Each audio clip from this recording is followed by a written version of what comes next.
Cher Jean-Marc, voilà donc les littératures suisses d'automne à nouveau confinées, comme au printemps, d'une vague à l'autre. Alors, pour te remercier quand même de ton invitation, Arifiction s'est encapsulé pour le centre culturel, et tant pis pour Paris. Il nous faut boucler la boucle.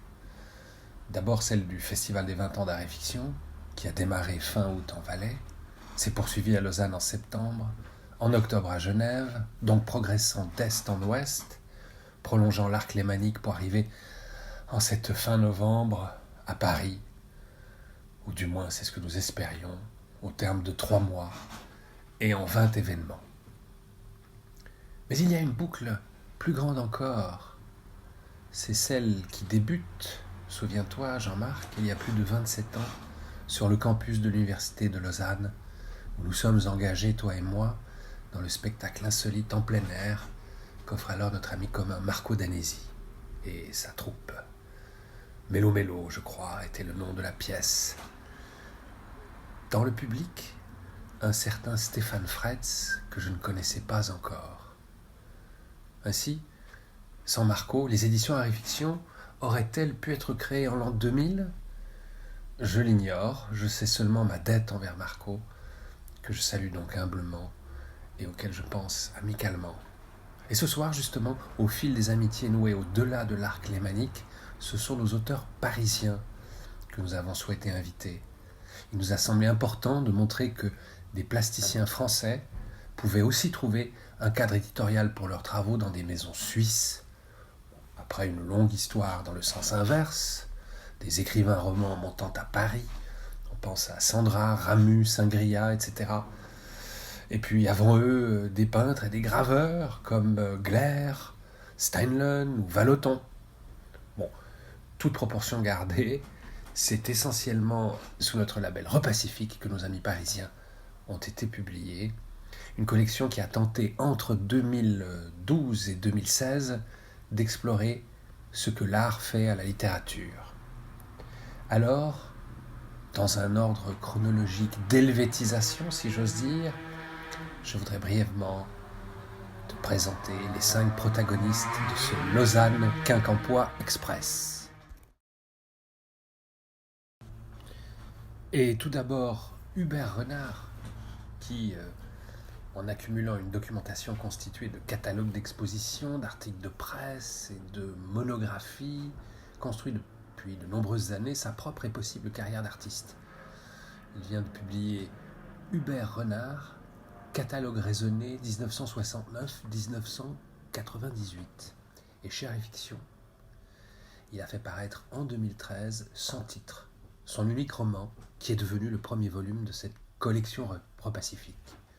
Ce sont les souvenirs d'une œuvre d'art, un chef-d'œuvre du XXIe siècle, qui, en se découvrant soudainement un don de parole et exposé dans l'immense musée du Nouveau Louvre, décide de raconter son histoire à un visiteur.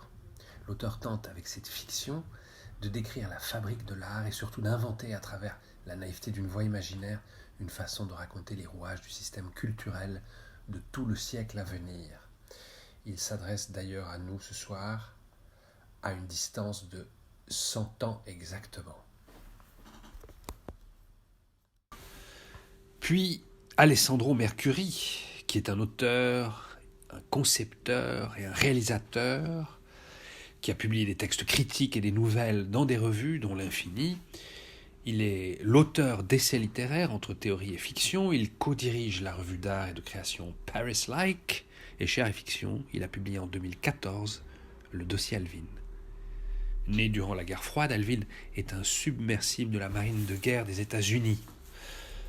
L'engin a effectué près de 5000 plongées au large d'îles mystérieuses et paradisiaques jusqu'aux plus obscures et infernales et glaciales profondeurs. Certaines de ces missions, classées secret défense, ont modifié le cours de l'histoire de l'humanité et celle des poissons. Mêlant documents historiques, paranoïa nucléaire et recherche scientifique, le dossier Alvin est une plongée dans l'univers délirant, tragique de la fiction sous-marine. Pierre Escaut, qui est écrivain, poète, éditeur et plasticien. Son travail se déploie dans les domaines de la vidéo, de la photographie et du livre d'artiste. avec la question du langage au cœur du dispositif. Il a publié en 2015 Le Carnet Lambert chez Art et Fiction. Le Carnet Lambert est une méthode d'investigation entre prose, poésie et récit.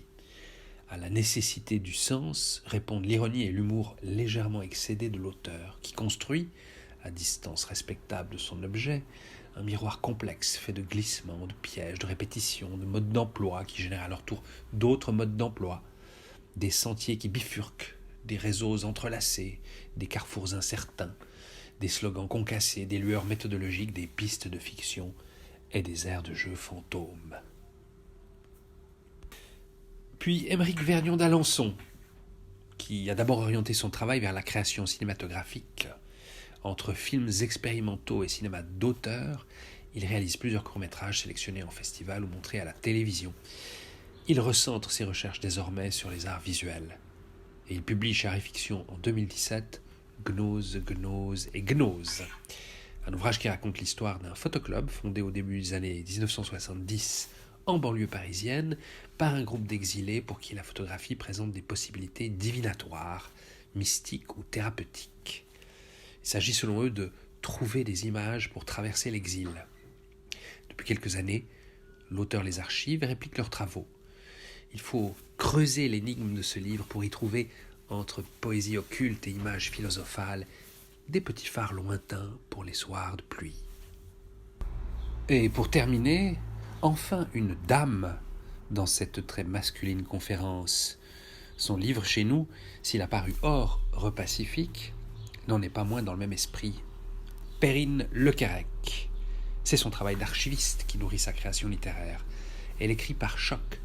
Elle construit une langue et un regard à la poursuite de mots réticents, de silences résistants. Elle est l'auteur chez Art et Fiction de La Construction, écrit en 2017 durant sa résidence à la Fondation Michalski en Suisse. La Construction est le journal d'un architecte auquel on vient de confier la réalisation d'un asile psychiatrique. Perrine Lequerec dispose au recto de 6 posters qui composent l'ouvrage, les nombreuses entrées du journal de l'architecte en relation avec un paysage urbain composite tracé par l'artiste Alexandra Sand au verso, dans un rapport inédit à la lecture.